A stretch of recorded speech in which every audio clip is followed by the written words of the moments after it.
Johannesburg, Afrique du Sud. Les équipes au sol se préparent pour l'arrivée d'un hélicoptère. La tension est élevée et la sécurité est renforcée. C'est l'un des nombreux hélicos qui atterrissent ici chaque jour. La cargaison ainsi que sa provenance sont un secret bien gardé.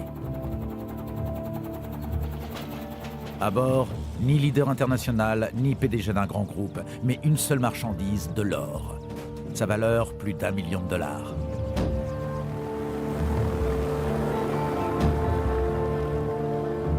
Cet or provient du bassin de Witwatersrand, la région des terrains aurifères d'Afrique du Sud les plus riches du monde.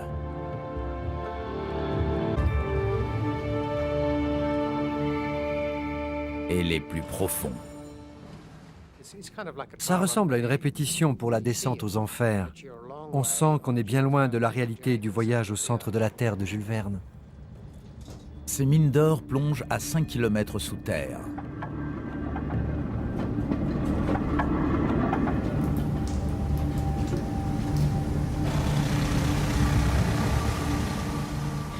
C'est là qu'une force de travail équivalent à celle d'une petite ville creuse 24 heures sur 24.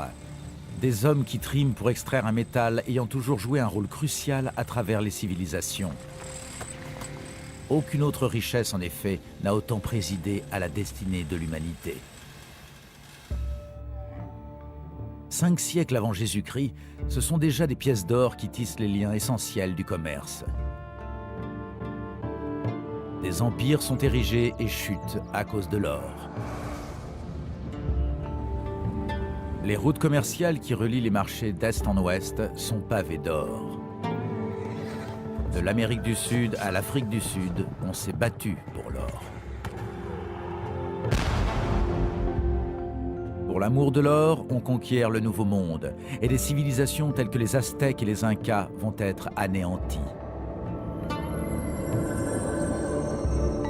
On commence par utiliser ce métal étincelant pour en faire des parures. Il devient ensuite objet de culte. Des Israélites fondant leurs bijoux pour en faire le veau d'or, aux Indiens d'Amérique du Sud qui surnomment l'or la sueur du soleil, les cultures ont traversé les siècles avec la conviction que l'or possède des propriétés divines.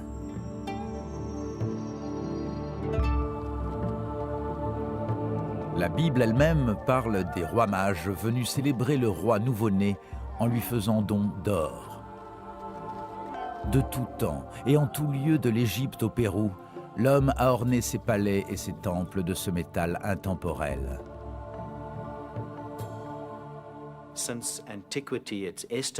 On estime que depuis l'Antiquité, on a extrait entre 130 et 140 millions de tonnes d'or.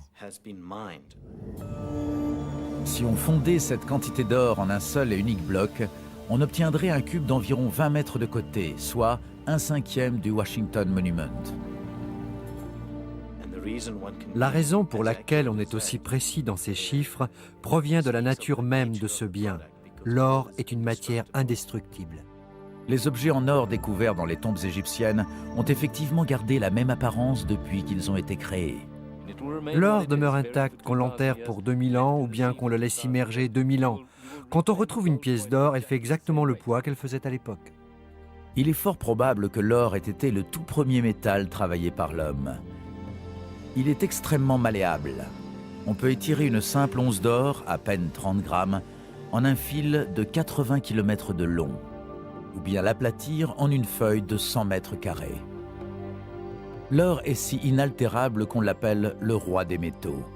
Il résiste aux ravages du vent, de la pluie et du temps. Je ne crois pas qu'il existe un quelconque autre élément qui ait ces qualités exceptionnelles. Il ne ternit pas, il brille pour toujours et ne se dégrade pas. L'argent s'en rapproche, le platine aussi, mais il n'y a rien de comparable à l'or. On trouve de l'or sur tous les continents, mais Dame Nature se le garde jalousement. Le métal précieux est maintenu emprisonné dans les filons de quartz au cœur de la roche, des cimes montagneuses au tréfonds de la terre. Soumise au travail infini des vents et des pluies, la roche alentour finit par s'éroder et l'or par affleurer. Les anciens se servent en paillettes et en pépites qu'ils trouvent dans les cours d'eau ou les morceaux de roche. Mais lorsque les rois commencent à régner, ils ne manquent pas d'instaurer leurs règles d'or. Le métal précieux devient leur monopole, quel que soit l'endroit où on le découvre. Donner son premier coup de pioche pour de l'or revient alors à mettre le doigt dans un commerce impitoyable. Lorsque les Égyptiens conquièrent la Nubie, ils asservissent son peuple aux mines d'or.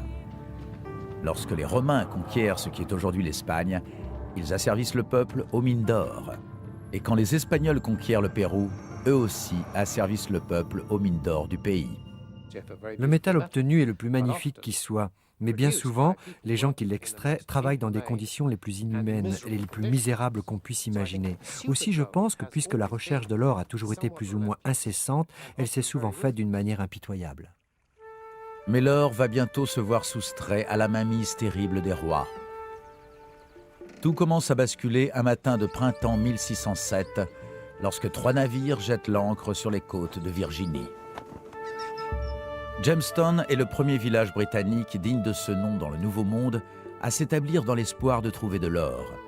Les commanditaires du voyage ont ordonné à ses fondateurs de ne pas rentrer au pays sans rapporter de ce métal jaune dont ils ont entendu dire qu'on le trouvait en abondance aux Amériques. Parmi les premiers colons figurent 2 orfèvres et 2 affineurs de métaux. Mais la fièvre de l'or est contagieuse. Le capitaine Smith écrit dans son journal de bord: La pire entourloupe, c'étaient nos affineurs, tout clinquants qu'ils étaient, avec leurs promesses dorées. Il n'y avait pour eux pas d'autre mot, d'autre espoir, ni d'autre travail que de creuser pour de l'or, laver l'or, affiner l'or. Seulement voilà, il n'y a pas d'or. Les colons de Jamestown vont s'aventurer jusqu'à 60 km à l'intérieur de terres sauvages, dans une course insensée de crédules qui croient bientôt toucher au miracle. Ce n'est que près de 200 ans plus tard que l'on va commencer à mettre à jour des quantités importantes d'or dans le nouveau pays indépendant. Un dimanche matin de 1799, Conrad Reed, alors âgé de 12 ans, sèche la messe pour aller pêcher. Ce qu'il trouve ce jour-là dépasse de loin tout ce qui sera donné de trouver à John Smith et à d'innombrables autres pionniers américains. De l'or. Non seulement le bien le plus précieux de l'époque, mais surtout une seule et unique pépite de 7,7 kg. Sa famille n'a pas la moindre idée de ce qu'elle tient entre les mains. Pendant des années, elle utilise cette pierre comme butoir de porte. Jusqu'à ce qu'un bijoutier du coin en entende parler. Il achète le trésor pour 3,5 $. La pépite en vaut alors presque 5 000. Au début du 19e siècle, des milliers d'Américains sont à pied d'œuvre pour trouver de l'or sur les contreforts montagneux de la Caroline. Pendant 30 ans, cet or qu'ils extraient aide les États-Unis à alimenter sa monnaie. Mais rapidement, ce flux d'or se transforme en un mince filet. Reste alors à découvrir les grands gisements. Une découverte effectuée à l'ouest de l'Amérique voit la naissance d'une nouvelle profession, le chercheur d'or. C'est le début d'une ruée vers l'or qui va transformer l'ouest du pays. Le symbole chimique AU pour l'élément or provient du latin aurum, qui signifie aube luisante.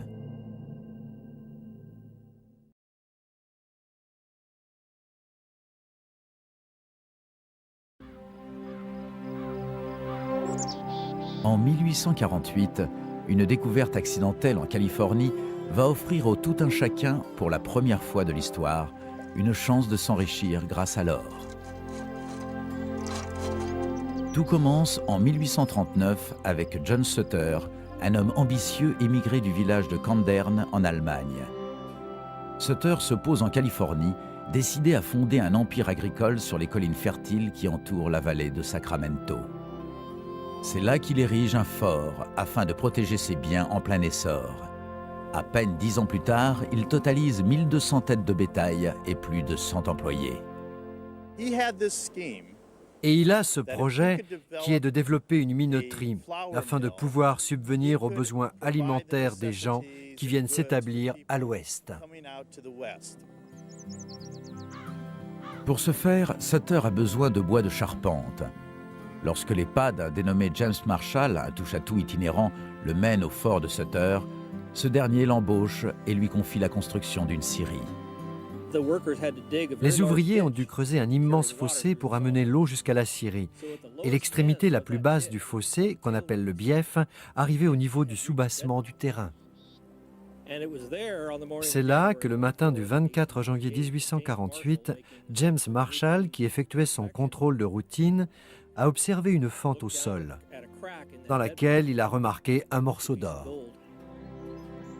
Marshall hésite à 2 reprises avant de prendre la peine de se baisser pour le ramasser. Je me suis assis et j'ai commencé à réfléchir très sérieusement. J'avais le cœur qui battait fort, j'étais certain que c'était de l'or. Le morceau faisait à peu près la moitié de la taille et avait la forme d'un petit pois. Marshall parcourt ce jour-là 65 km pour le montrer à Sutter, lequel écrira plus tard « Monsieur Marshall a commencé par me montrer ce métal, en fait, des petits fragments et spécimens dont certains pouvaient valoir quelques dollars. Il m'a annoncé qu'il en avait parlé aux ouvriers à la scierie, comme quoi c'était peut-être de l'or. » Sutter décide de garder secrète la découverte jusqu'à ce que l'un de ses ouvriers s'arrête en ville prendre un verre, sans argent sur lui. À la place, l'homme fouille sa poche et en sort une pépite jaune trouvée dans un ruisseau. Il la pose bruyamment sur le comptoir. « Voilà de l'argent, c'est de l'or », déclare-t-il. La transaction a lieu dans une épicerie générale tenue par un mormon du nom de Sam Brannan, lequel sait 2 ou 3 choses sur la situation de l'offre et de la demande à la frontière. Sam Brannan n'a pas fait ce que tous les autres ont fait, c'est-à-dire se précipiter à la scierie pour commencer à creuser. Au lieu de ça, il est descendu à San Francisco et a acheté tout ce que ses bras pouvaient rapporter en matériel dont les mineurs auraient besoin dans les mois suivants. Puis, Brannan fait en sorte de s'assurer que les mineurs arriveront en foule. Il a arpenté les rues de San Francisco en criant haut et fort la nouvelle de la découverte. « De l'or dans la rivière américaine, de l'or dans la rivière américaine !» Lorsque la nouvelle parvient dans l'État d'Oregon, 2 tiers des hommes bons pour le service font leur baluchon et partent pour la Californie. Ils s'autoproclament chercheurs d'or. Trouver le métal devient leur nouveau métier. Un fonctionnaire espagnol à Monterrey observe. Les fermiers ont laissé de côté leurs charrues, les avocats leurs dossiers, les médecins leurs pilules, les prêtres leurs missels, et tous se sont maintenant mis à creuser pour de l'or. Les nouvelles se transmettant encore plus vite par voie maritime, les Chinois sont informés avant les New-Yorkais. Les nouvelles ont mis tellement de temps à parvenir à l'est du pays qu'on a surnommé ces gars ceux de 49, en l'occurrence 1849 au lieu de ceux de 48. En 1852, la population de la Californie a plus que décuplé pour arriver à 250 000 personnes. C'est pratiquement le monde entier qui a participé à la ruée vers l'or. On peut lire sur les registres que des gens sont arrivés du sous-continent indien, de tous les pays d'Europe aussi, d'Australie, d'Amérique du Sud, et bien entendu, en particulier des États-Unis. 3 itinéraires possibles vers les terrains aurifères s'offrent aux quelques 80 000 Américains qui quittent la côte Est. Par train, le voyage prend jusqu'à 6 mois. Par bateau, en contournant l'Amérique du Sud, il peut aussi durer 6 mois. Ou bien encore par voie maritime et terrestre en empruntant l'isthme de Panama, le chemin le plus court mais aussi le plus coûteux. Ces 3 solutions engendraient de toute façon énormément de souffrances. Il y avait la faim et la maladie terribles, les nombreux dangers aussi. Il ne faut pas oublier non plus le mal du pays et la peur, l'inquiétude aussi, à la fois pour la famille qu'on laissait et pour ce qu'on allait trouver pour survivre en Californie. Lorsque les bateaux accostent à San Francisco, les marins, alléchés par la perspective de gagner 20 ans de salaire en seulement 2 mois de prospection, se joignent aux passagers et les accompagnent dans cette ruée vers les régions aurifères. Le SS California arrive en avril 1849 avec un équipage de 36 hommes. En quelques jours, il n'y a plus à bord que le capitaine et un mécanicien. Un autre capitaine de navire va même jusqu'à pendre aux extrémités d'une vergue 2 déserteurs en guise d'avertissement. Mais en vain. La fièvre de l'or fait délirer le monde. C'était la chance de toute une vie pour beaucoup de gens qui ne connaissaient que la pauvreté. Tout à coup, on leur annonçait cette nouvelle extraordinaire. Avant la découverte à la scierie de Sutter, l'or que l'on trouvait devenait immédiatement propriété des rois et des conquérants. La ruée vers l'or en Californie introduit une nouvelle donne, ou tout simplement la chance, pour le commun des mortels, de pouvoir chercher et garder pour son compte tout ce qu'il trouvera. Vous avez là tout à coup des mineurs indépendants qui se débrouillent seuls dans le froid et la pluie, qui extraient et fouillent le gravier aurifère à s'en briser les reins. C'est tout à fait unique dans l'histoire du monde. Les gars de 49 dénichent une région rocheuse riche en or, qu'on surnommera le filon mer. Au fil de millions d'années, l'or est emporté par les torrents et parvient jusqu'à la rivière. C'est pour ça qu'on parle de sable ou de gravier aurifère. Mais si la Californie est inondée d'or, l'argent lui-même se fait rare.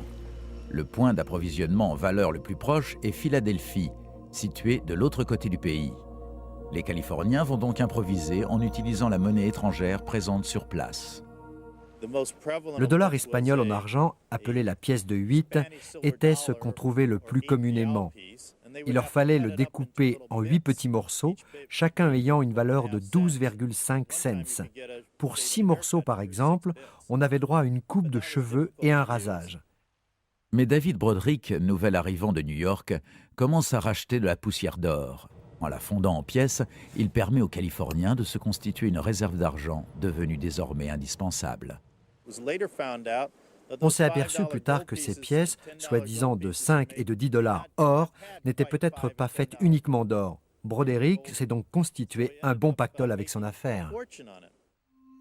Broderick n'est pas le seul entrepreneur à faire fortune sans avoir jamais touché la roche. À l'apogée de la ruée, Sam Brannan, qui ravitaille alors les mineurs, devient l'homme le plus riche du pays. Sam Brannan est connu comme le tout premier millionnaire, 1 million de dollars en poudre d'or, sans avoir donné un seul coup de pelle. Cependant, seule une poignée des gars de 49 sortira riche de l'aventure. En 1849, la Californie a produit 10 millions de dollars en or. Divisé par une moyenne de 40 000 mineurs, cela fait approximativement 250 dollars par tête. Mais les gens continuent d'affluer, par centaines et par milliers, attirés par les histoires extravagantes qu'on raconte sur cette ruée.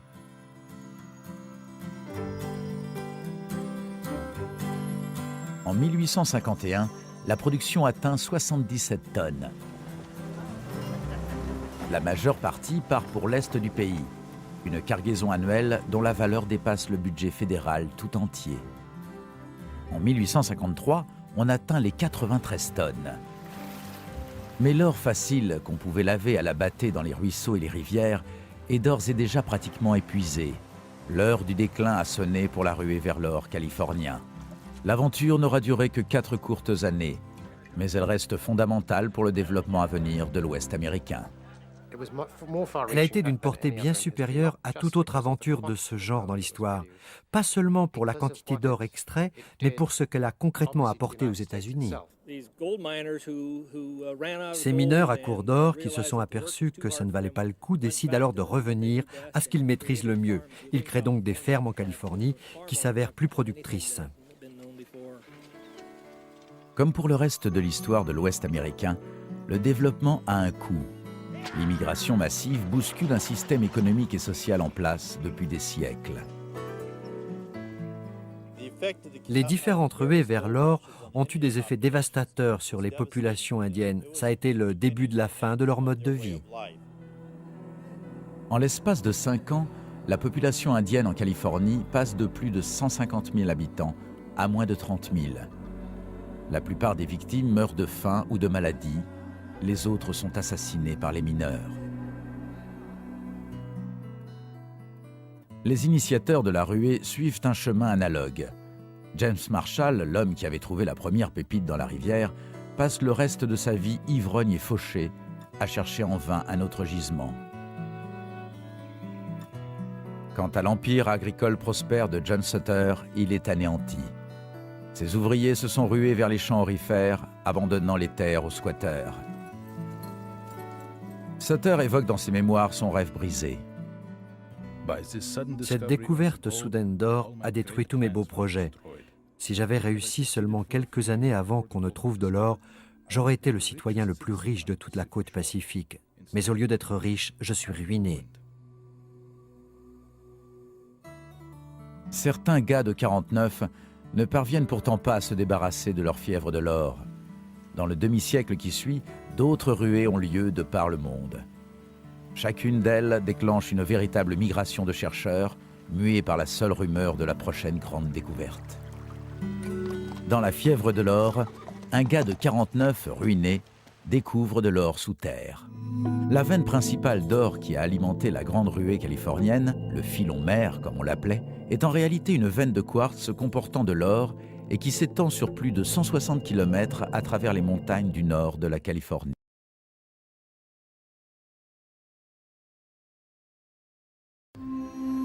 En 1850, Edward Hargreaves, alors âgé de 34 ans, rentre chez lui en Australie après avoir passé 2 ans à chercher de l'or en Californie. Bien qu'alors sans le sou, Hargreaves s'aperçoit que la géologie dans la région californienne qu'il a connue est semblable à celle de la Nouvelle-Galles du Sud, en Australie. Il prédit à l'un de ses camarades de voyage qu'il trouvera de l'or en l'espace d'1 semaine. Il y a autant d'or dans le pays où je rentre qu'en Californie. Et sa gracieuse Majesté la Reine, Dieu la bénisse, me nommera parmi ses hauts commissaires de l'or. Hargreaves n'est pas loin de la vérité. En 1851, à peine 6 semaines après son retour, il découvre, en compagnie d'un guide dont il a loué les services, de l'or dans sa battée. En 6 mois, quelques 50 000 chercheurs, la plupart d'anciens protagonistes du rêve californien, s'entichent de l'Australie. Quelques mois plus tard, les nouvelles de la découverte parviennent en Angleterre, accompagnées de la toute première cargaison d'or australien. Le capitaine du bateau à vapeur, Thomas Arbuthnot, écrit « Notre colonie est complètement paralysée. Tout homme ou garçon capable de tenir une pelle est déjà parti, ou bien part creusé. À peu près tous les produits alimentaires ont augmenté, parfois jusqu'à 200% de leur prix. » L'Australie, autrefois colonie pénitentiaire redoutée par les détenus britanniques, devient subitement la terre promise pour quiconque possède un rêve et une pelle. En 1852, 372 000 immigrants y sont installés. C'était simplement des gens ordinaires qui se disaient « c'est la ruée vers l'or, on se lève, on y va et on essaie de s'enrichir ». Mais comme pour la Californie, la ruée australienne sera de courte durée. En 4 ans, tout l'or niché en surface et dans les cours d'eau est accaparé. Les fanfaronnades d'Edward Hargreaves sont devenues réalité. La reine Victoria le nomme haut-commissaire aux terres. Outre une bourse de 10 000 livres sterling, elle lui attribue un mandat à vie. Bien qu'il ne découvrira plus jamais d'or par la suite, Hargreaves continuera d'être vénéré comme l'homme ayant le don de transformer en or tout ce qu'il touche. Les ruées vers l'or californienne et australienne font du commun des mortels des chercheurs à temps partiel. Je suppose que c'était presque devenu une semi-profession dans la seconde moitié du 19e siècle. Vous étiez chercheur d'or, l'oreille constamment à l'affût des derniers potins et des derniers mots d'ordre qui couraient dans les bars. Avec la Californie et l'Australie dorénavant hors jeu, l'ultime mot d'ordre devient « aller dans les Rocheuses ». Billy, alors âgé de 40 ans, n'attend pas qu'on le lui dise 2 fois. En 1859, il quitte sa ferme de l'Arkansas après avoir entendu une rumeur circulant parmi des mineurs travaillant le long de la rivière et selon laquelle il y aurait de l'or dans le Colorado. Au printemps 1860, Lee trouve enfin ce qu'il cherche dans le ravin d'une montagne. C'était plein d'or et il y avait plein de couleurs qui roulaient dans sa battée. Et il a fait le rapprochement à ce moment-là. J'ai toute la Californie dans cette battée. C'est le nom qui a fini par coller au ravin, le ravin californien. C'est reparti comme en 1949. La première année, le ravin californien produit plus de 2 millions de dollars en or. Cette première ruée était exclusivement une ruée vers les sables aurifères. Il suffisait de trouver le métal selon une méthode qu'on qualifierait aujourd'hui de méthode géochimique. Ça consistait à détecter de petites quantités d'or par l'action de la gravité en remuant doucement la battée. La découverte faite à Leadville rameute des chercheurs d'or du monde entier. Énormément de gens s'étaient déplacés depuis les pays de l'Est. Au printemps 1860, 10 000 personnes sont arrivées pour tenter de s'installer directement dans le ravin californien. Il a donc fallu répartir rapidement les 8 km du ravin en petites concessions individuelles, la plupart ne dépassant pas 30 mètres de long. Il y avait des Slovènes qui occupaient l'ouest de la ville, les Hispaniques étaient à Stringtown, les Suédois sur Chicken Hill et les Irlandais dans la 6e rue.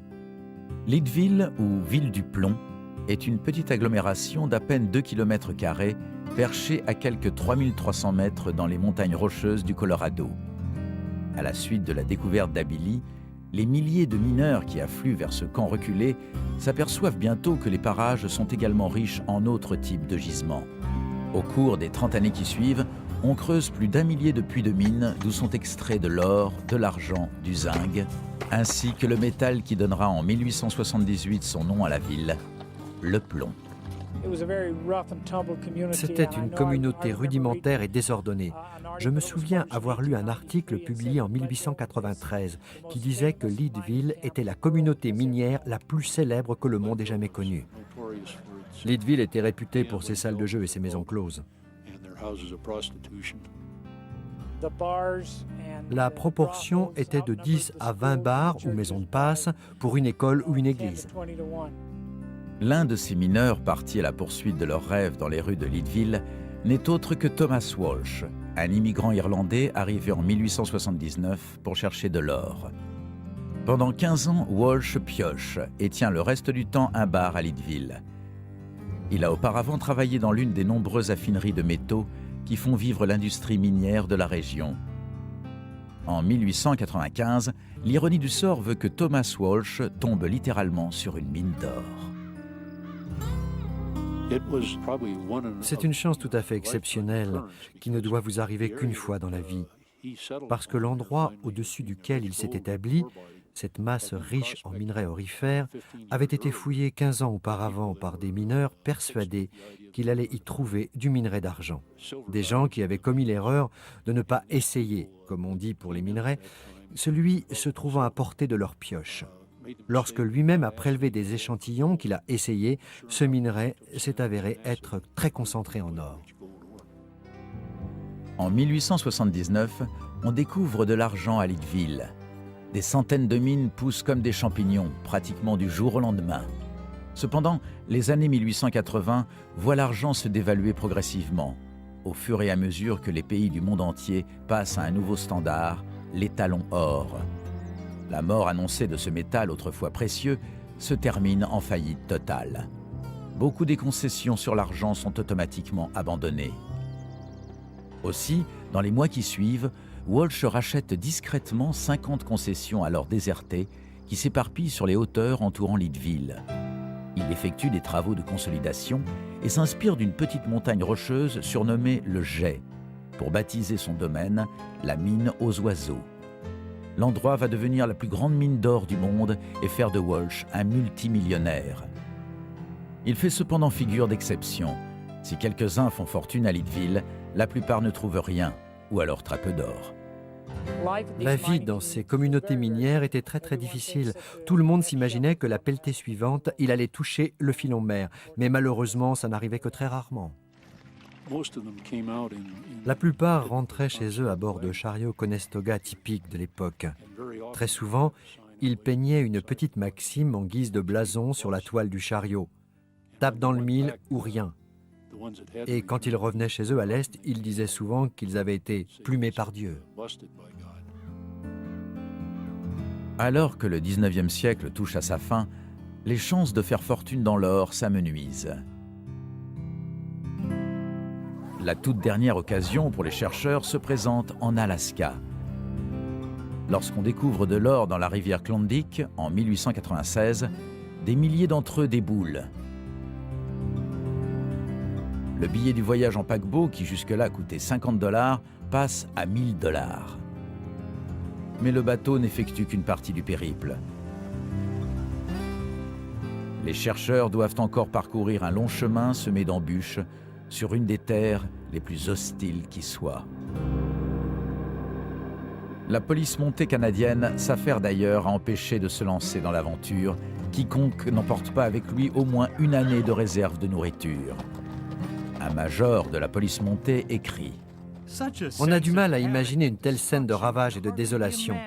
Des milliers de chevaux étendus, morts, jonchaient le chemin, parfois par grappes entières sous des apics.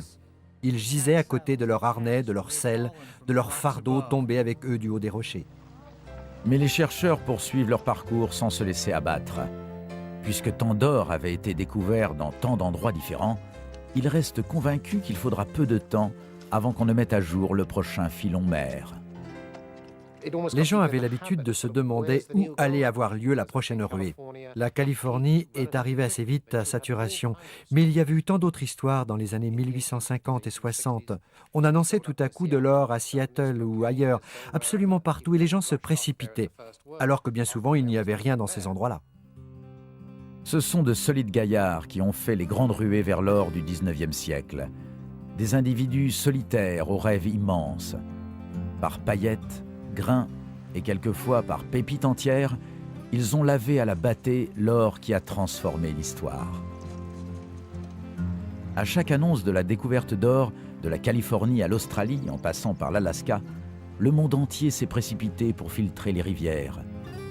Mais les cours d'eau ne sont pas la seule cachette de l'or. On s'aperçoit bientôt que le métal jaune se dissimule également dans les collines environnantes. Malheureusement, il faut bien plus qu'une simple pelle et une bâtée pour l'atteindre. L'exploitation minière de l'or rencontre bientôt la révolution industrielle. C'est la ruée vers l'or australienne qui permet de mettre à jour la plus grosse pépite jamais trouvée, un bloc de 70 kilos d'or.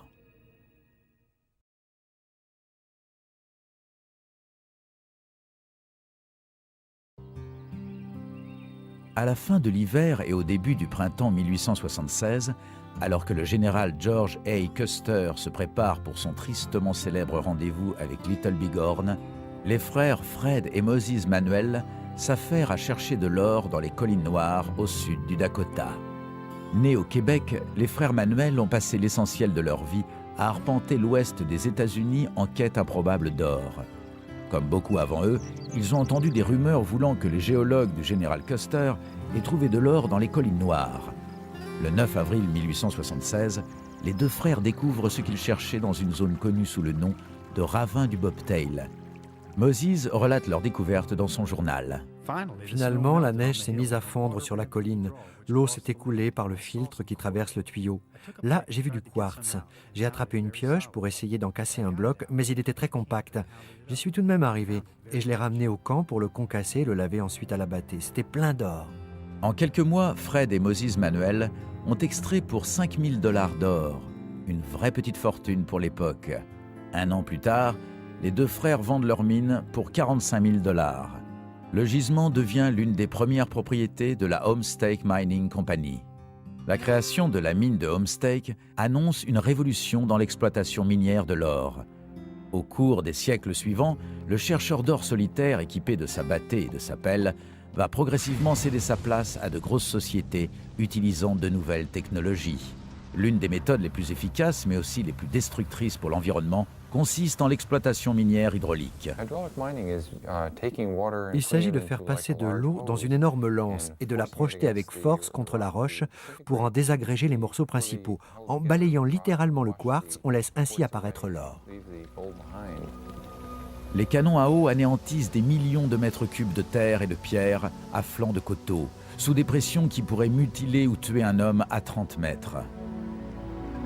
En moins d'une journée, on fait table rase du lit de rivière qu'un bataillon de chercheurs bardés de pelles et de bâtées aurait mis un mois à passer au tamis. D'anciens sites miniers datant des premières ruées reprennent alors vie. Une autre bénédiction tombe en 1889 pour les compagnies minières. Il s'agit du cyanure, Un acide mortel pour l'homme, mais qui s'avère être d'un grand secours pour l'industrie. On s'est aperçu que le cyanure avait la faculté de dissoudre la roche autour de l'or. C'est devenu très économique pour une industrie qui utilisait des techniques à grande échelle et pouvait ainsi espérer récupérer jusqu'au dépôt de très faibles quantités d'or. Ces avancées en matière de technologie minière font de la mine de Homestake la plus riche de l'histoire des États-Unis. Pendant plus d'un siècle, elle continue de produire de l'or en quantité régulière. Il représente 10% en tout de la totalité de l'or exploité dans les mines d'Amérique. Fred et Moses Manuel avaient découvert l'une des énormes réserves d'or dispersées dans tout l'Ouest américain. Plusieurs années plus tard, en 1962, des géologues localisent dans les montagnes du Nevada un champ aurifère de plus de 1600 mètres de profondeur par 1600 mètres de long. Mais l'or lui-même reste invisible à l'œil nu.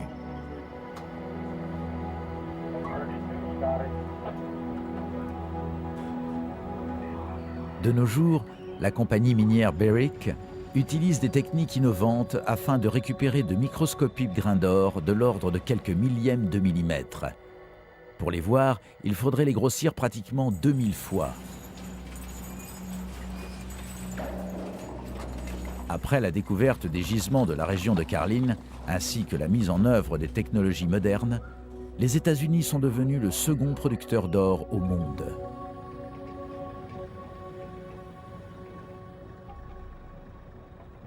La découverte des plus grandes réserves d'or qui soient est située dans l'un des environnements géologiques les plus rentables et les plus exceptionnels de la Terre. Les voleurs savent que l'or est dorénavant capable de révéler leurs empreintes digitales grâce à un nouveau type d'analyse chimique capable notamment d'indiquer précisément le lieu de provenance du métal.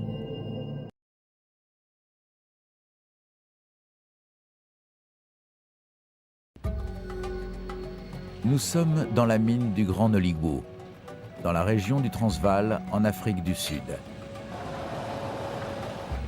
Ces puits serpentent jusqu'à 5 km sous la surface de la Terre.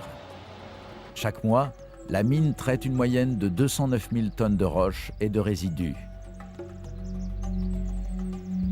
En un an, elle produit plus de 28 tonnes d'or. Le Grand Noligwo n'est que l'un des très nombreux sites miniers exploitant les riches terres d'Afrique du Sud. La signification de cette région pour l'industrie de l'or est simple. Elle a produit à ce jour près de 40% de tout l'or extrait à travers l'histoire.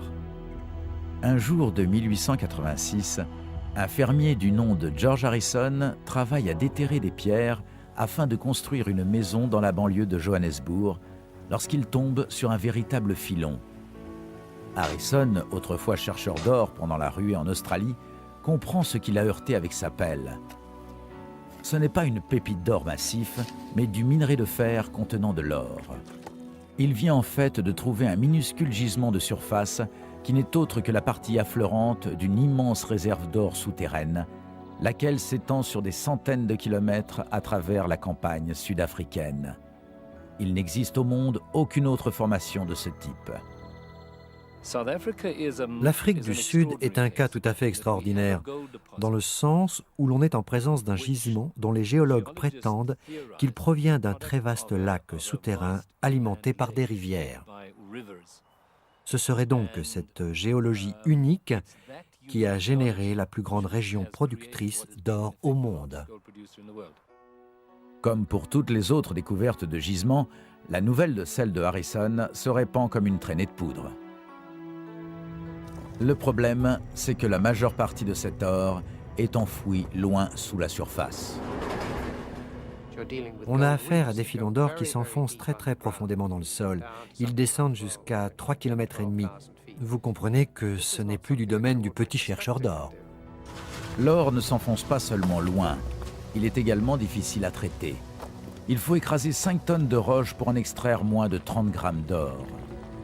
Comme pour les autres grandes découvertes d'or à travers le monde à la fin du 19e siècle, les rêves de George Harrison, comme d'autres chercheurs d'or, vont être récupérés. L'époque où il s'agissait de saisir la prochaine grande découverte est révolue. L'extraction de l'or en Afrique du Sud, en Australie et aux États-Unis s'effectuent dorénavant sous le contrôle de grandes firmes. Tout à coup apparaissent des compagnies minières dotées d'un gros capital qui investissent massivement dans le développement des mines d'or. Elles sont suivies par une très large main-d'œuvre prête à travailler au fond de ces mines, pas toujours dans les meilleures conditions. En 1900, l'Afrique du Sud produit un quart des réserves annuelles mondiales en or. Plus on trouve d'or, plus les puits s'enfoncent profondément. Certaines de ces mines descendent pratiquement jusqu'à 5 km avec des galeries qui serpentent encore sur d'autres kilomètres et dans toutes les directions. Les mineurs qui y travaillent pénètrent dans un autre monde. Tout commence par une descente à pic en ascenseur qui dure un quart d'heure. Vous enlevez tous vos vêtements et vous revêtez une tenue spéciale avec un casque. Ensuite, vous rejoignez cette immense cage. Il y a énormément de bruit et de grondements tout autour de vous. C'est comme si vous descendiez littéralement au centre de la Terre. Et plus vous avancez, plus il fait chaud. Sans la présence d'un des plus gros climatiseurs jamais imaginés, la température dans ces mines atteindrait les 60 degrés centigrades. Nous sommes ici dans les mines les plus profondes de la Terre, celles où le travail est aussi le plus intense. En Afrique du Sud, les filons d'or s'étendent sur des centaines de kilomètres et personne ne sait jusqu'à quelle profondeur ils s'enfoncent. On sait juste qu'ils sont très minces. C'est un peu comme si l'on observait la viande à l'intérieur d'un sandwich. On a cette ligne très étroite qui sont les écailles d'or emprisonnées dans la roche. C'est à ça qu'on doit s'attaquer. On s'échine à dégager et à sortir de là cette tranche, à 3,5 km sous terre. Une fois extrait du sol, l'or est affiné sous forme de barres brutes, c'est-à-dire contenant 80 à 90% d'or pur. De la taille d'un petit pain, une barre brute pèse tout de même jusqu'à 32 kilos. Une plaisanterie dans les mines d'Afrique du Sud consiste à dire que si vous parvenez à soulever l'une de ces barres, il vous suffit alors de l'emporter. Et là, vous vous dites « Ah oui, d'accord ». Ensuite, on place ces barres dans un hélicoptère pour les convoyer jusqu'ici. Pour des raisons à la fois de sécurité, de vitesse, la cargaison est déposée le matin avant 11 heures.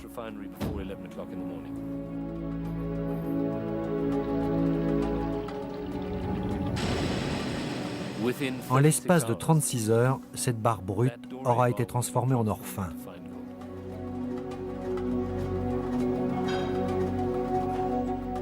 Et 48 heures plus tard, elle sera probablement déjà dans le coffre d'une banque, quelque part dans le monde.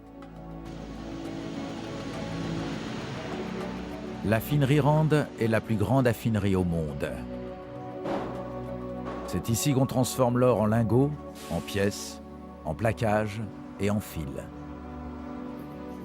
Près d'un tiers de l'or extrait dans toute l'histoire de l'humanité a franchi les portes de l'affinerie Rand. Il y a de fortes chances pour que l'or de votre montre, de votre bague ou encore à l'intérieur de votre bouche provienne directement de ce haut lieu. Chaque jour en Afrique du Sud, des hélicoptères font la navette non-stop entre la mine et l'affinerie, puisant dans l'inépuisable manne. On est bien loin du chercheur d'or solitaire, de sa modeste bâtée et de ses beaux rêves.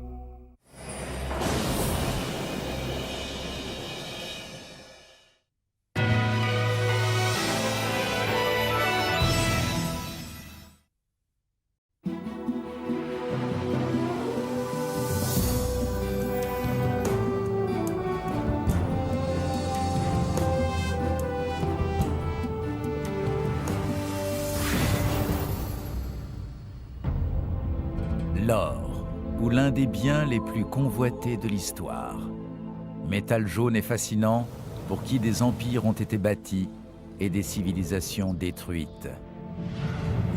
Depuis qu'on a commencé à l'extraire au cœur de la terre, il a suscité des guerres et des hommes ont tué ou sont morts pour lui. Au 1er siècle avant Jésus-Christ, le poète romain Virgile nous met en garde contre l'obsession de l'or qu'il appelle la soif maudite. En découvrant le Nouveau Monde 1500 ans plus tard, un explorateur italien va sans le savoir lancer le processus de la ruée vers l'or. Impitoyable et dictatoriale, celle-ci mènera à la disparition de toute une civilisation. Le 3 août 1492, Christophe Colomb hisse les voiles pour le plus grand voyage de découverte de toute l'histoire. Il cherche une route occidentale qui le conduise jusqu'en Asie. Contemplant son destin, Colomb se met à prier. Notre Dieu, en les mains de qui tout repose, venez à mon secours. Portez-moi là où je pourrai trouver l'or. 2 mois plus tard, le 12 octobre, il tombe par hasard sur une île inhabitée, dont il revendique la propriété pour la reine Isabelle et le roi Ferdinand d'Espagne. Sans savoir qu'il vient de toucher la terre des futures Amériques, Colomb pense avoir débarqué dans ce qu'on appelait les Indes, la partie orientale de l'Asie. L'une des premières choses qu'il remarque, alors qu'il tombe sur les indigènes, qu'il appelle logiquement des Indiens, est que ceux-ci portent sur eux de l'or. Samedi 13 octobre 1492. Ils ont apporté des écheveaux de fils de coton, des perroquets, des flèches et d'autres choses qu'il serait fastidieux d'énumérer. Je restais attentif et me donnais du mal à vérifier qu'ils possédaient bien de l'or. Je remarquai que certains d'entre eux en avaient un petit morceau attaché à un trou sur le nez. Ferdinand et Isabelle d'Espagne voulaient de l'or. Ils savaient que c'est ce dont ils avaient besoin pour financer, pour maintenir, ainsi que pour étendre leur pouvoir. La revendication des Indes par Colomb place l'Espagne et son voisin le Portugal à 2 doigts d'entrer en guerre. Quelques 40 ans plus tôt, le Vatican a en effet accordé aux Portugais un droit exclusif sur les Indes, même si les explorateurs portugais n'y ont encore jamais mis les pieds. On est donc en présence de revendications contradictoires. Et comme les 2 pays sont de confession catholique, ils se rendent auprès du pape afin d'éviter un conflit. L'Espagne a un avantage de taille. Le pape, nouvellement élu, est Alexandre VI, un Espagnol, dévoué à Isabelle et à Ferdinand. Il a été décrété qu'on devait tracer une ligne qui séparerait le monde entre une partie revenant aux Espagnols et l'autre aux Portugais. Et c'est à cause de cette ordonnance que toute l'Amérique latine parle espagnol, à l'exception d'une large partie nord-est, qui est aujourd'hui le Brésil, où l'on parle le portugais.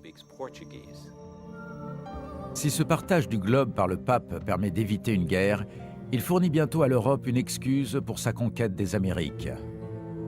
L'une des premières colonies dans le Nouveau Monde se situe sur l'île d'Hispaniola. Les Espagnols que Colomb y laisse vont effectivement y trouver de l'or, et par la même occasion asservir les autochtones afin de l'extraire. On rapporte cet or à Isabelle et à Ferdinand. On trouve une partie de cet or ici, dans l'église Santa Maria Maggiore à Rome. C'est en quelque sorte un cadeau de remerciement du couple royal espagnol au pape Alexandre. À la fin du XVe siècle, début XVIe, on a refait le plafond. On l'a décoré avec de l'or dont la tradition veut qu'il fasse partie du tout premier or en provenance du Nouveau Monde, des Amériques. Et lorsque vous regardez bien ce plafond, vous vous apercevez qu'à certains endroits, on dirait véritablement de l'or massif. Colomb meurt en 1506, convaincu d'avoir touché terre en Asie.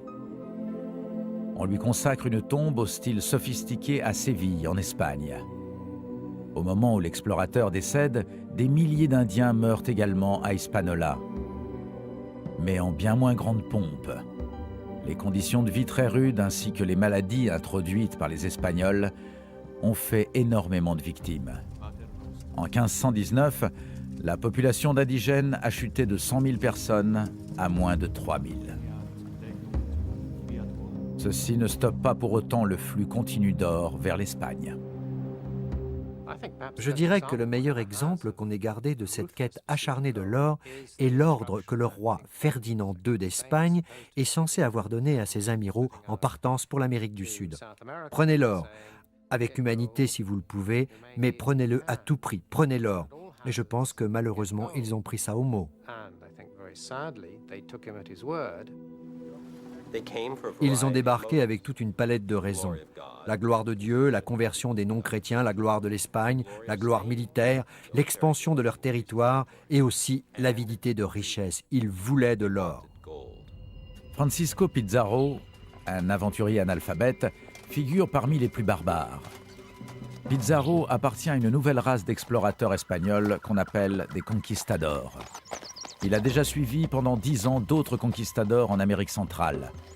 En 1523, à l'âge de 48 ans, il se sent prêt à diriger des expéditions. Pizarro a finalement avoué les choses franchement. Je ne suis pas allé là-bas convertir ces gens. Tout le monde veut s'en occuper. Je suis allé là-bas chercher de l'or. Pendant 9 ans, Pizarro s'échine à explorer, coloniser, convertir les natifs sur toute la côte ouest de l'Amérique du Sud. Bon nombre d'entre eux se plient à la domination espagnole. Ceux qui n'obtentèrent pas sont massacrés. On avait mis au point une série de mesures légales appelées le requerimento. Le requerimento voulait que lorsque les Espagnols arrivaient dans un endroit pour le conquérir, il leur fallait d'abord lire la Bible sur place. Si les paroles de la Bible n'étaient pas acceptées, ils avaient alors le droit légitime de s'attaquer aux autochtones, puisque ceux-ci refusaient en quelque sorte d'accepter l'œuvre du Christ. Une stratégie qui fonctionne d'un village à l'autre dans toute l'Amérique du Sud. Ils se sont aperçus que non seulement ça leur donnait le loisir de s'emparer de l'or de ces gens, mais qu'ils pouvaient aussi exploiter leur main-d'œuvre afin d'extraire davantage d'or. Et savez-vous comment ils justifiaient leur geste ? Certains conquistadors prétendaient simplement qu'on pouvait se le permettre car on avait affaire à des sauvages. Au fur et à mesure que les années passent, l'or devient d'autant plus l'obsession de Pizarro que ce dernier a entendu une rumeur selon laquelle un royaume de l'or se situerait de l'autre côté de l'impressionnante cordillère des Andes. Pizarro est prêt à consacrer le reste de sa vie à dénicher ce royaume. Mais pour mener à bien son entreprise, il lui faut une ordonnance du nouveau souverain espagnol Charles V, le petit-fils du roi Ferdinand et de la reine Isabelle. En 1528, Pizarro retourne en Espagne chercher le soutien nécessaire à sa campagne au Pérou.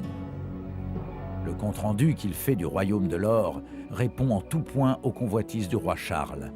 3 ans plus tard, il repart pour l'Amérique du Sud armé d'un nouveau mandat pour s'atteler enfin à la conquête de l'Empire Inca. Mené par sa soif d'or, Pizarro conduit une troupe de 200 hommes à travers une expédition éreintante qui dure 6 mois, au cours de laquelle ils détruisent des villages, assassinent les indigènes et pillent leur or. Enfin, l'après-midi du 16 novembre 1532, ils parviennent aux environs de la ville inca de Cajamarca. Au loin, un mirage aux lueurs chatoyantes leur apparaît. 40 000 Incas parés d'or. Tant d'or, s'émerveille un Espagnol, que leur armée est aussi flamboyante que le soleil lui-même. Les Incas utilisaient l'or pour fabriquer des objets de rituel, des objets habituels, quotidiens. C'étaient des vases, des bijoux et surtout des coupes servant aux offrandes à leurs dieux qu'on utilisait pendant les cérémonies. Les Incas accueillent le petit bataillon espagnol alors que Pizarro s'apprête à être présenté à un homme que les Incas vénèrent comme un dieu vivant, l'empereur Atahualpa, qu'on appelle l'Inca. Personne ne se serait avisé de regarder en face l'Inca. C'était une personne divine. Il était le fils du soleil, un être complètement au-delà de toute dimension humaine. Lorsque l'Atahualpa a eu connaissance de l'arrivée de Pizarro, il lui a offert des présents considérés par les Incas comme des cadeaux de valeur. Pizarro a pris la viande de canard séché, le linge tissé et les autres objets qui étaient là, et s'est exclamé « C'est de la camelote, quelle insulte !» C'est de l'or que Pizarro veut. Mais ses soldats sont 200 fois moins nombreux que l'assemblée qui les entoure. Les Espagnols se disent alors que s'ils parviennent à capturer Atahualpa vivant, ils se rendront maîtres de l'Empire Inca tout entier. Pizarro décide donc de leur tendre un piège sous forme de proposition de réconciliation. Ces hommes se postent en embuscade, laissant entrer dans la ville une litière plaquée or sur laquelle trône l'Inca, un homme séduisant et musclé, âgé d'une trentaine d'années. When they approached to Atahualpa, Ils se sont avancés vers Atahualpa et le père Barberte s'est approché avec sa Bible pour lui lire le fameux Requerimento. Comme il la lui présentait comme renfermant la parole de Dieu, Atahualpa s'en est saisi et l'a posé contre son oreille pour voir si le livre allait lui parler. Et puisqu'il n'entendait rien, il a jeté la Bible par terre. C'est à ce moment précis que Pizarro a donné l'ordre d'attaquer. La minuscule armée de Pizarro se mesure alors à 40 000 Incas. Des archéologues ont découvert au Pérou des crânes humains dont les blessures avaient été colmatées par un plaquage d'or, suggérant qu'il existait déjà une certaine forme de chirurgie du cerveau.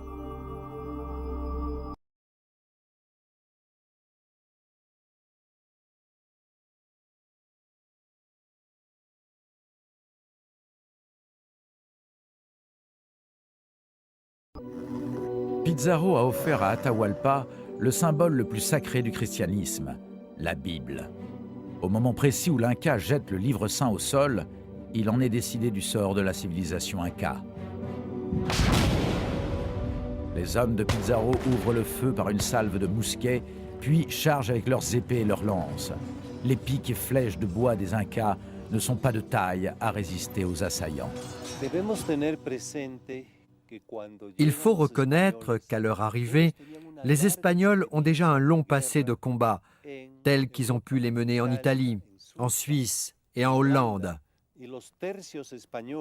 Les troupes espagnoles sont bien entraînées. Elles ont une solide expérience ainsi qu'une capacité militaire supérieure en armes à feu, en fer et en chevaux à celle des Indiens. La vue de ces cavaliers en armure terrifie les Incas.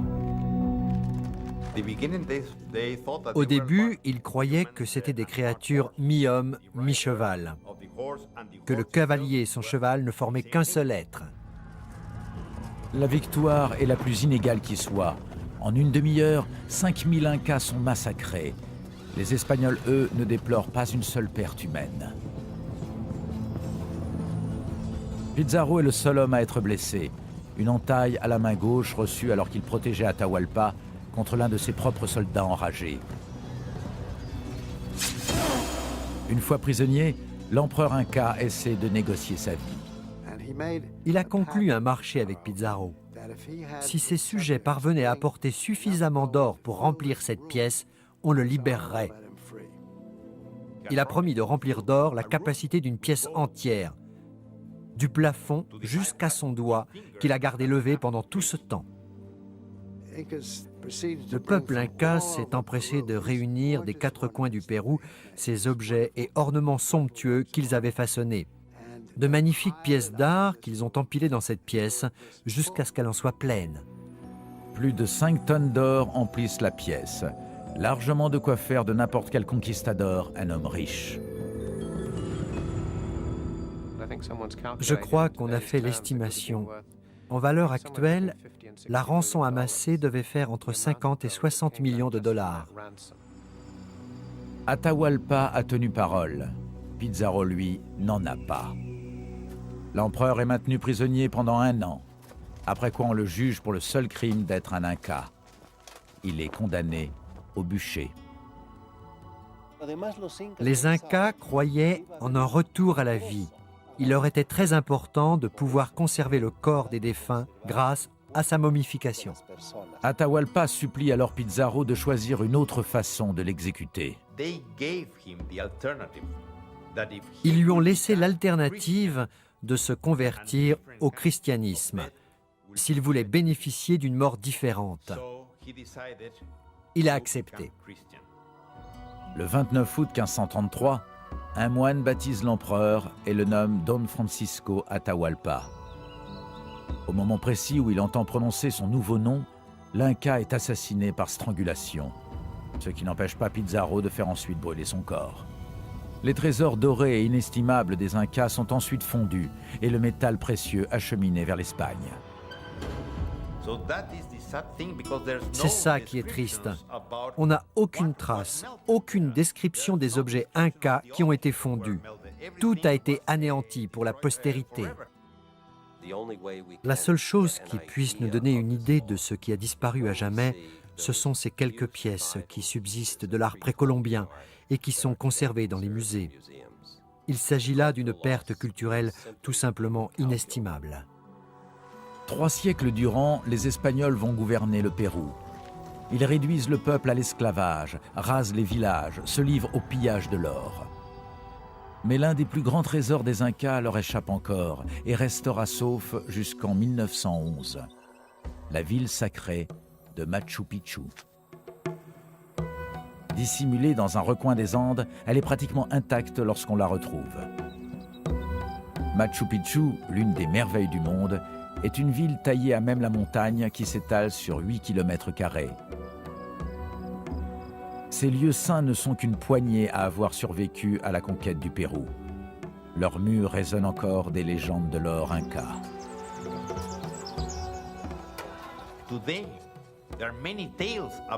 On raconte aujourd'hui beaucoup d'histoires sur de l'or qui serait caché dans la montagne, de l'or caché au fond de lacs ou éparpillé dans plein d'endroits différents et que les Indiens auraient dissimulé.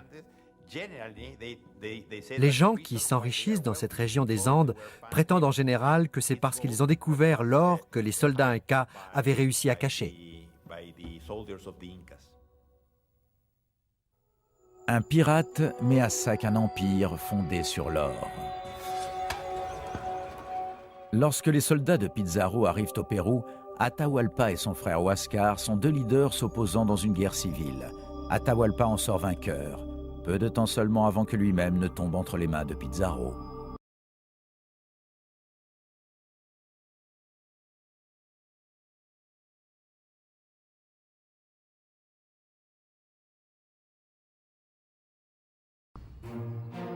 Au milieu du XVIe siècle, l'Espagne, riche de sa conquête des Amériques, devient le premier empire sur lequel le soleil ne se couche jamais. L'or affluait énormément en Espagne. Vous voyez la quantité phénoménale d'or que l'on faisait fondre. Et comme ce métal ne provenait pas de mines, c'était par la force des choses des trésors qu'on faisait fondre. Mais ça ne leur suffisait pas. Il leur fallait encore réduire les indigènes en esclavage, les asservir au travail des mines afin de produire toujours plus d'or. De l'or qu'on embarquait ensuite vers l'Europe pour financer la domination espagnole dans le monde. L'Espagne est devenue très prospère. C'est une époque au cours de laquelle la littérature se développe. C'est le début des arts baroques, une période d'opulence très importante pour la culture.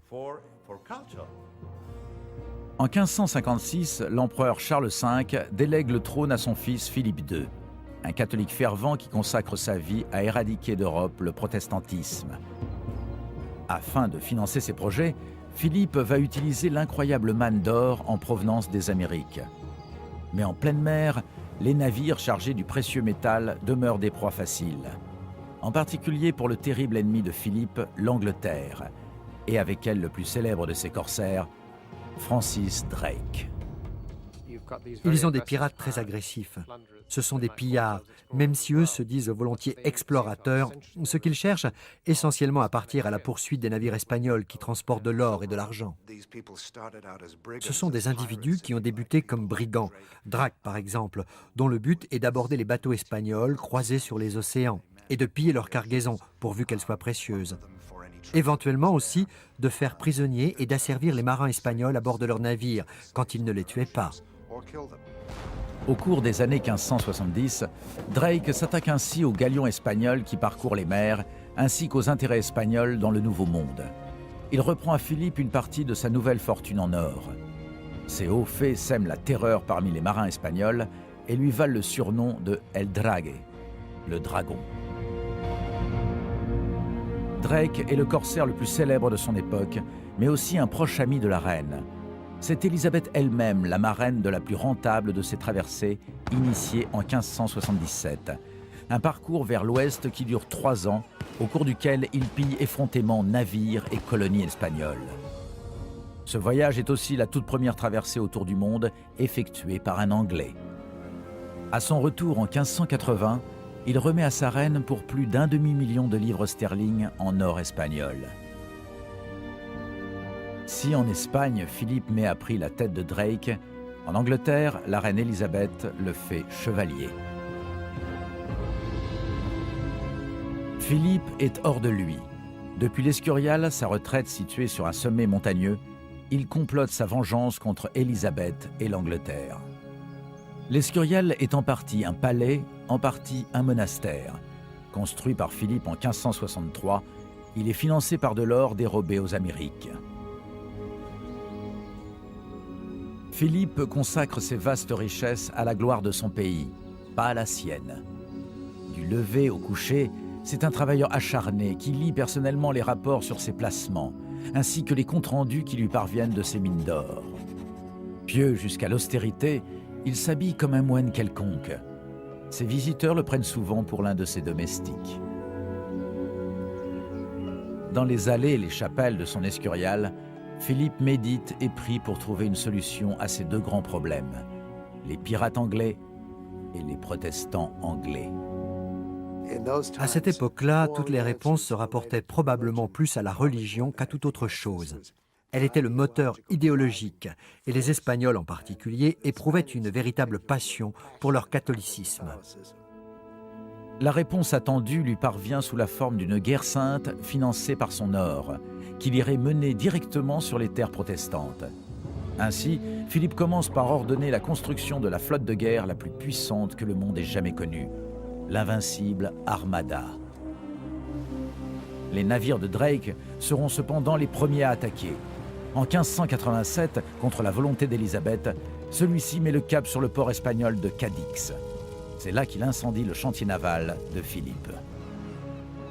L'assaut est dévastateur, mais Philippe fait reconstruire en hâte son armada. L'été 1588, les voiles de la flotte espagnole de Philippe sont prêtes à être hissées. Embarqués à bord de 130 navires, 30 000 soldats mettent le cap sur la Manche. Ils sont accueillis en personne par le vieux némésis de Philippe, Sir Francis Drake, promu entre-temps vice-amiral. Canons et météo anglaises vont ensemble faire payer un très lourd tribut aux navires espagnols. Lorsque Philippe apprend la défaite de son armada, il plonge la main simplement un peu plus profondément dans la caisse d'or. L'or confère un sentiment de puissance. Après avoir rapporté chez eux cet or, les Espagnols étaient convaincus qu'ils étaient devenus les maîtres du monde et qu'ils pouvaient avoir réponse à tout. Pendant 20 ans, Philippe continue de financer sa croisade contre le protestantisme à l'aide de ses réserves d'or. Mais le coût de la domination du monde s'avère bien supérieur au pouvoir d'achat de Philippe. Ils ont perdu progressivement leur position de maître des océans, ce qui a fini par couper le flux incessant d'or et à conduire l'Espagne à son déclin en tant que grande puissance. L'or finit par s'épuiser. L'Espagne est ruinée. Le roi le plus puissant de la terre en est réduit à faire placer dans les rues des troncs pour collecter de l'argent. Il existe un phénomène récurrent dans l'histoire de l'or, c'est l'histoire de Midas, qui avait le don de tout transformer en or. Autrement dit, en avoir beaucoup n'est pas forcément synonyme de bonheur. Je veux dire qu'on a vite fait de penser qu'on est devenu puissant parce qu'on en possède, mais en réalité, on y est simplement asservi. Les nuages de la guerre finissent par ternir l'âge d'or de l'Espagne. Et au lieu d'être devenu le pays le plus riche d'Europe, ce qui aurait dû se passer avec toute cette fortune, ils ont fini parmi les plus pauvres. Ils ont littéralement claqué leur argent. On emmène Philippe, alors âgé de 71 ans, dans cette pièce, où il peut contempler l'autel en or qu'il avait dédié à Dieu. Il y reste 53 jours, torturé par ses plaies, paralysé, aveugle d'un œil. C'est là qu'il meurt, serrant dans sa main une simple croix de bois. En gros, le fait que l'or que les Espagnols avaient rapporté d'Amérique du Sud ait été pillé en particulier par la Grande-Bretagne signifiait que cette dernière devenait à son tour la plus grande puissance. La plus grande en termes de position militaire de par le monde. Et je dis militaire, c'est dans le sens le plus large, y compris sur les océans, qui étaient très vastes. 300 ans s'écoulent avant que l'or ne provoque une nouvelle guerre. Une nouvelle guerre déclenchée par un colonel américain aux cheveux dorés.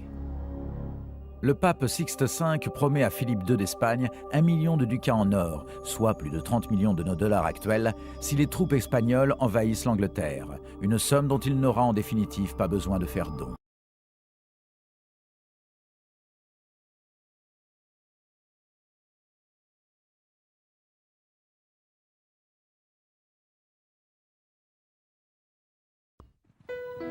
Par un après-midi torride d'août 1874, un messager entre au grand galop dans Fort Laramie, Wyoming, avec une nouvelle sensationnelle. Presque aussitôt, le télégraphe transmet un message de la frontière américaine à la une de la presse internationale. On les a enfin découvertes. Custer a trouvé de riches mines d'or et d'argent. Dans les collines noires du Dakota, au relief accidenté, des géologues viennent de repérer ce qui figure alors comme le filon d'or le plus important de tout l'hémisphère ouest, sur des terres appartenant aux Indiens des plaines.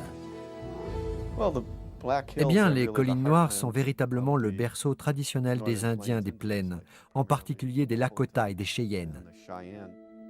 6 ans auparavant, le gouvernement des États-Unis avait signé un traité avec les tribus indiennes, lui permettant de les déplacer des riches terres cultivées des plaines centrales. Beaucoup avaient été réinstallés dans les collines noires, une terre considérée par les Indiens des plaines comme sacrée.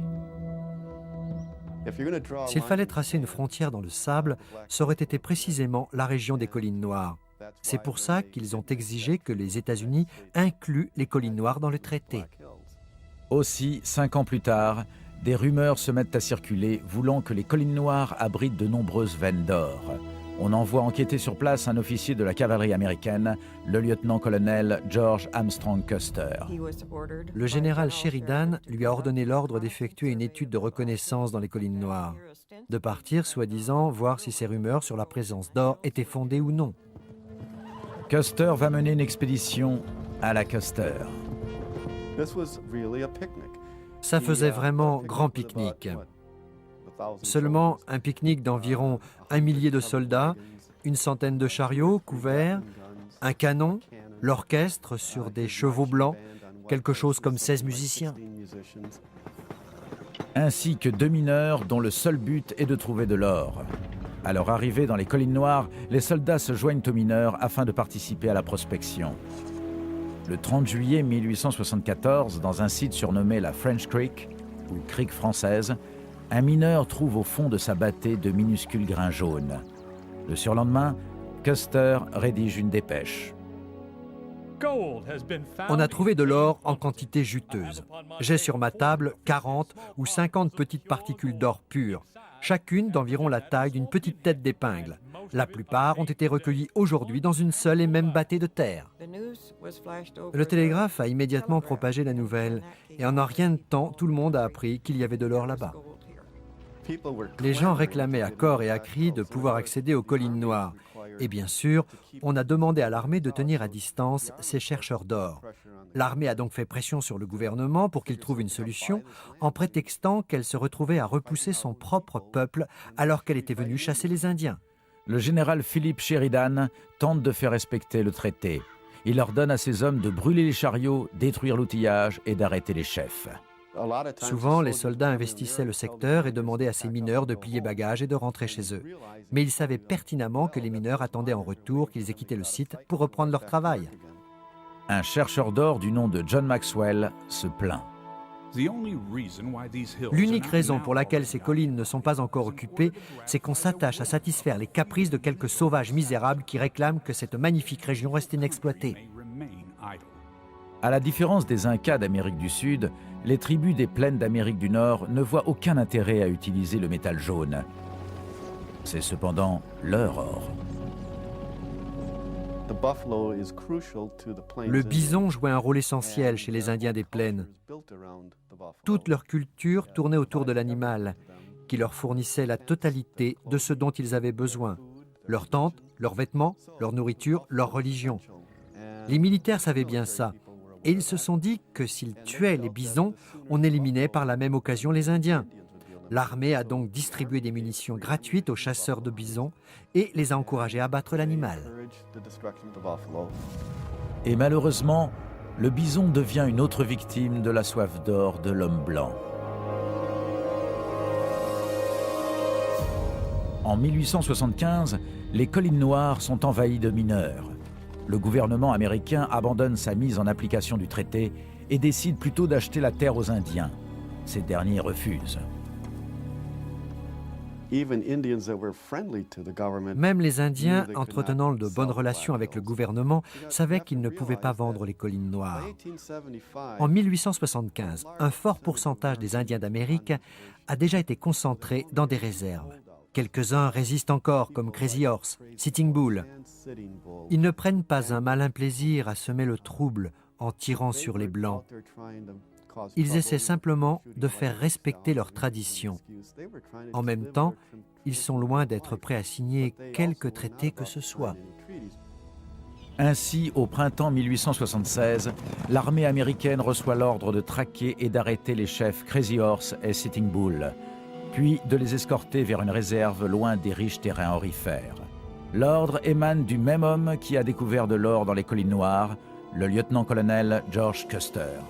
Custer lui-même se vante.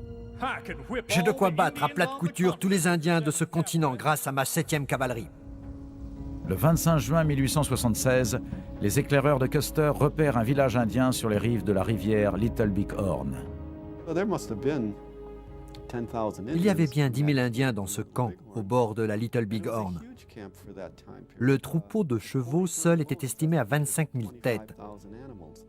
Custer les a pris complètement par surprise.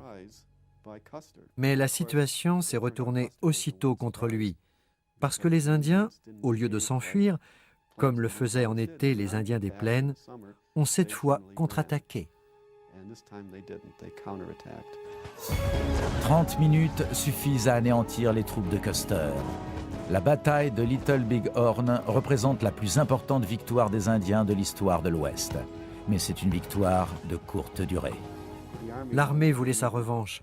Dans l'année qui a suivi, pas un seul Indien impliqué dans cette bataille n'a échappé soit à la mort, soit à sa concentration dans une réserve. Dans les collines noires, place nette a été faite pour l'homme blanc en quête d'or. Ils ne pouvaient pas comprendre la passion des Blancs pour ce minéral. Il leur a fallu beaucoup de temps pour commencer à réaliser qu'il y avait de l'argent en jeu avec ces collines. Les Indiens des collines noires étaient coupables de vivre au-dessus de l'un des plus riches gisements d'or d'Amérique du Nord. Ce qui était terre sacrée devient le chantier de la Homestake Mine, la plus riche mine d'or de l'histoire américaine. Si le gouvernement des États-Unis a offert aux tribus de les dédommager pour leurs collines noires, celles-ci ont toujours refusé. Pour les descendants des Indiens des plaines, il s'agit toujours de leur terre sacrée, dont aucune somme d'or des Blancs ne pourra jamais compenser la perte. L'Angleterre part en guerre pour sa reine et pour l'or. 1/10 de tout l'or trouvé aux États-Unis provient de la Homestake Mine, dans les collines noires du Dakota du Sud.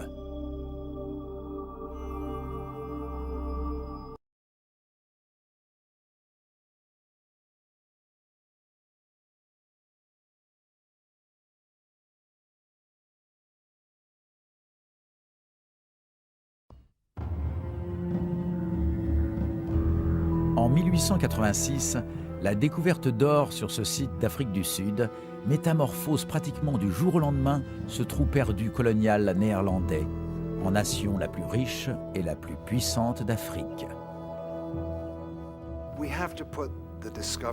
Il faut replacer dans leur contexte ces découvertes en Afrique du Sud. Parce que par la suite, près de la moitié de tout l'or jamais produit dans le monde le sera précisément dans ce pays.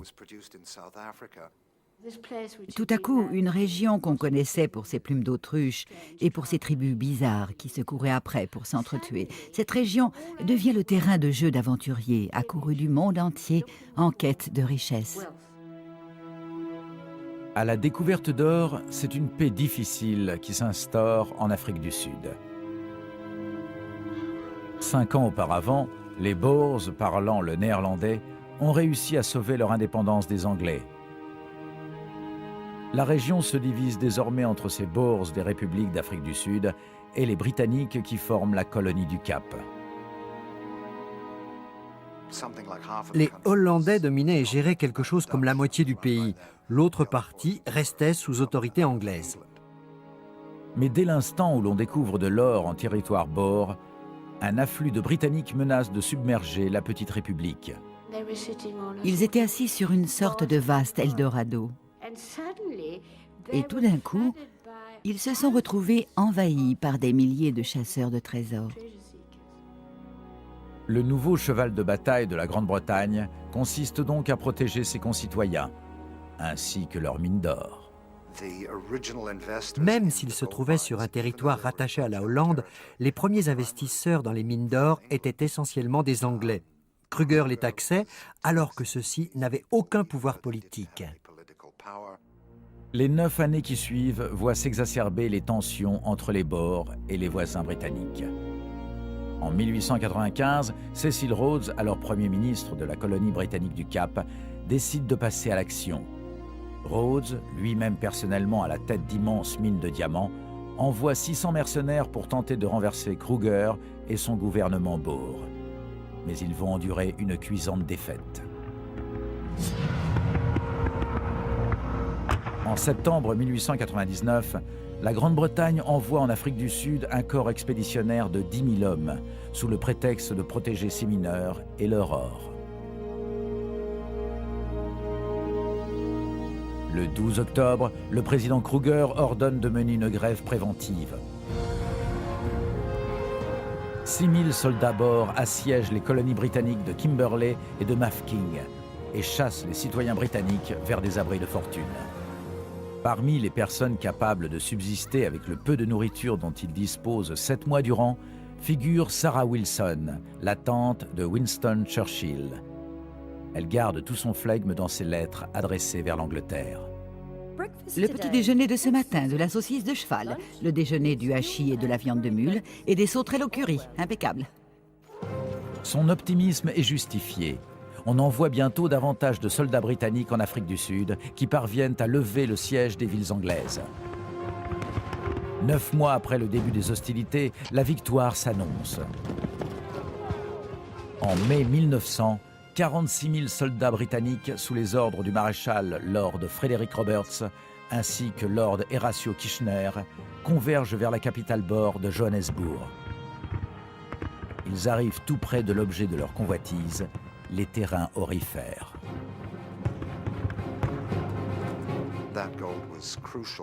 Cet or était essentiel au développement futur de l'Empire britannique, économiquement comme industriellement. C'est pour ça que les Anglais étaient prêts à déployer autant de moyens, pour être sûrs de leur victoire. Encerclé par une force britannique écrasante, Kruger fait alors une proposition à Lord Roberts. Si les Anglais les laissent partir sains et saufs, les Boers acceptent en retour de leur abandonner Johannesburg et le contrôle des mines. Roberts accepte le marché, de peur que les Boers ne se mettent à saboter les mines. Roberts a déclaré « Il y a fort à craindre que les mines et leurs machines soient endommagées. » Vous imaginez son raisonnement? Parce que Robert, comme tous les autres, savait pertinemment que quand bien même il faudrait reconstruire derrière, l'or demeurerait la chose essentielle. Le 30 mai 1900, 12 000 soldats Boers armés jusqu'aux dents quittent à cheval Johannesburg et montent vers les collines environnantes. Le lendemain, les Britanniques entrent dans la ville dont ils prennent possession ainsi que des mines d'or. Le maréchal Roberts annonce la fin du conflit. Les derniers mots célèbres. Il a envoyé un message à l'attention des observateurs militaires de différents pays qui se trouvaient sur place, les Américains, les Allemands, les Japonais ou bien les Français. Il leur a dit « Messieurs, merci pour votre aide. Nous sommes en juin 1900. Merci pour votre assistance, vos observations. Ça a été un réel plaisir que de vous divertir. Tout ce qu'il nous reste à faire dorénavant, c'est de nettoyer le terrain. Vous pouvez donc tous repartir chez vous. » Mais en réalité, les Boers ne sont pas prêts à capituler. Si les Anglais ont l'or, eux possèdent non seulement un armement parmi les plus sophistiqués, mais aussi la mobilité. C'étaient les meilleurs cavaliers qui soient, depuis l'époque d'Attila le Hun ou de la Horde dorée, des jeunes qui avaient littéralement grandi sur une selle. Forte de tous les hommes valides entre 16 et 60 ans, l'armée Boer commence par mener une guérilla. Des commandos frappent d'on ne sait où, disparaissant aussi furtivement qu'ils sont apparus. Si vous préférez, les Boers faisaient presque figure d'ennemis invisibles. Ils ne portaient pas d'uniforme. On ne pouvait pas les repérer. Ils ne repartaient pas en troupe. Ils menaient leur combat puis se dispersaient aussitôt vers leurs fermes. C'est probablement la première fois qu'on utilisait dans une guerre une tactique de guérilla. Cette façon de procéder par raid d'éclair sur les Anglais est aussi ce qui a fait éterniser cette guerre.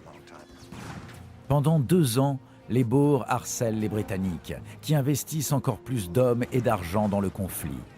En 1901, près d'1 demi-million de soldats britanniques sont postés en Afrique du Sud, soit 10 fois plus que l'armée Boer. Malgré ces mesures, la guerre traîne en longueur et les Britanniques demeurent incapables de reprendre la main. Dans un élan de désespoir, ils décident de changer de méthode. Ils brûlent les fermes, détruisent les récoltes, abattent le bétail. Le résultat est dramatique. Plus de 100 000 femmes et enfants Boers sont rassemblés dans des camps connus sous le nom de camps de concentration. C'est la toute première fois qu'on utilise ce terme. Les Britanniques avaient décidé de se distinguer par de nouvelles façons de mener une guerre qui mettait tout à coup en cause la population civile. On considère en général cette période comme celle de l'invention des camps de concentration. On y enfermait les civils pour qu'ils ne puissent pas aider les gens.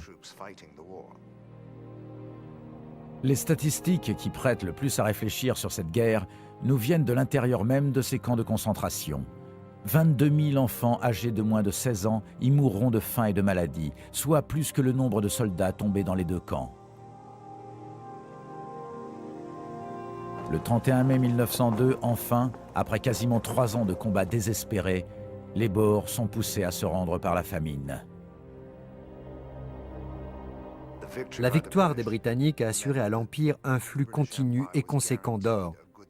Et cela jusqu'à ce que l'Afrique du Sud finisse par obtenir son indépendance en 1948. Mais la production d'or revient chère.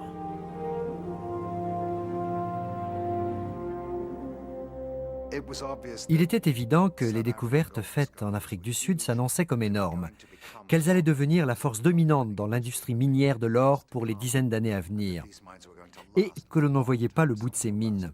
Certaines ont été exploitées pendant plus d'1 siècle. C'était une source pour laquelle le gouvernement britannique était convaincu que ça valait la peine de se battre.